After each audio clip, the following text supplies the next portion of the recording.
So, Devstream 186 has just ended, which means we got some things to talk about. So let's just jump right into it. Now, quickly, Tennocon Digital Tickets have gone on sale, and we got what is easily one of the best Sciendanas in the game yet in that bundle. This is the Tennocon Riftguard Sciendana, which looks really cool, but when you use the Riftguard Sciendana along with the Riftguard emote that also comes in the Tennocon bundle, it transforms the Sciendana into this frayed, wispy kind of void Sciendana, which looks even cooler. So if fashion is your thing, make sure and grab yourself one of the Tennocon tickets, considering you also get access to Barrow's Relay and over 400 Platinum as well. So it's definitely worth the value. I think the Platinum alone is worth the value of the Tennocon Digital Ticket. But anyway, enough of that, let's jump into the dev stream, shall we? So this dev stream was pretty much just a tech rot recap stream. They did confirm that they are working on a lot of things right now behind the scenes that they're not fully ready to show yet, and since it is just on the back end of that tech rot update, which was the biggest update they've released in a very long time, they're gonna, I guess, have this dev stream as a bit of a chill one and not show off too many things. Now, to say that there wasn't anything would be an injustice. They did show a few things, and they are currently going through bosses in Warframe, and because of this, they are looking to give them a rework, starting with Vors, which is the first boss that you meet in the game. What you're about to see is a very, very early work in progress fight to make Vors fight more fun, new arena, new mechanics, things like that for new players and for ourselves if you're fighting them on Steel Path when you first come up against them. So yeah, so this is where the tile starts. This is like a brand new tile for the boss fight. Yeah. Yeah, No there hasn't gotten just a first art pass, but no lighting or anything. Then good old Boar appears, and yeah, as you can see, it's like a new arena. You're gonna see some new abilities. They're not in the order that they should be, but you know, essentially, you can get the vibes of.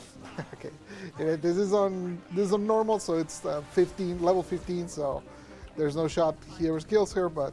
Yeah, you can see he throws grenades, he does a beam that is aiming pretty badly right now. Yeah, work in progress, Yeah. Those animajanks. Actually, he was even better yesterday. What happened? Oh, we changed the animation. I actually have some animation playbasts to show as well. Okay, excellent. Yeah. Yeah, so, yeah, teleport, all the effects we're going to retouch. There's quite a bit going on.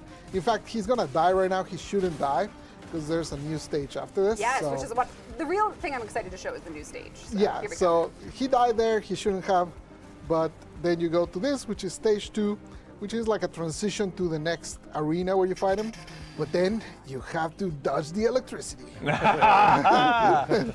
got some Beyond Good and Evil vibes right now. Love it. Yeah, you gotta That's do a little dodging of that, and then, you know, obviously that's the normal version, so it's pretty easy, but in Steel Path they'll be coming faster and stronger, so Yeah, you gotta be a cool. little more careful not to get electrocuted. And remember, this is the first boss in the game now for players, and it always has been. So this is the rework is to really show that first. What could this be? So here you get like a preview of the next arena, Oh no. where you'll fight basically the last stage of the fight, which is essentially he gets a couple new powers, and you know, so the platforms can move up and down, and you get some enemies and some turrets and stuff. So yeah, we're making it significantly more elaborate and hopefully interesting, and hopefully players will have more fun with that than right now, which yeah, generally we get the feedback that he just kind of disappears. So there was wrong animation, there was missing textures, and there was a third phase that we didn't get to see. Now they are also giving that tile set a new lighting vibe, which will look like this when it's all done. And towards the end of the dev stream, Pablo also confirmed that they are currently reworking junctions as well. So bosses, some of the earlier bosses, as well as junctions. This is an upcoming Citrine Deluxe skin. This is her concept art, but this is also how she's going to look in game. Now, on top of Citrine's deluxe skin, they couldn't just leave it there, right? They had to show something else. So they showed what is Kullervo's concept art for his deluxe skin. That is on the way as well, done by Liger Inuzuka, and it's one for the future. So there is no date on when this skin is going to be added, or the Citrine one either. But this is what Kullervo's looks like based on the concept art. And if it's done by Liger, you know it's going to be good. Now, a lot of the other stuff they spoke about on the dev stream was in relation to fixes that they're currently working on. They kind of vaguely went over a few of them, like Omniforma. There was a question asked about that. Should they be able to coexist in the same slot as an Umbral Forma so that you could have two, I guess, Forma slots just in that one ready for the mod? There was also the Coda fights feel a little bit better solo than in a group, where in a group this should be more rewarding. If there's 4 of you going up against 4 different Coda Liches, then there should be something maybe more incentivized to do it that way instead of dropping out and killing your Coda Lich solo. They are also talking about the Temporal Archimedia Arcanes because they are too rare right now, so they are looking to maybe increase the drop rates so that it won't take us all 21 weeks in order to get them. They also mentioned that the Leap of the Lotus spring themed cosmetic event is returning, I think, next week, where you will be able to get bunny ears, color palettes, ephemeras and so on. There is the Wolf of Saturn 6 who is returning in April. There's going to be events for him where you can fight him in alerts in order to get guaranteed drops for his Sledge parts in case you don't have that. They said, I think on the 2nd of April there's going to be a Reddit AMA, so make sure and get your questions on Reddit and hopefully they'll be able to answer them.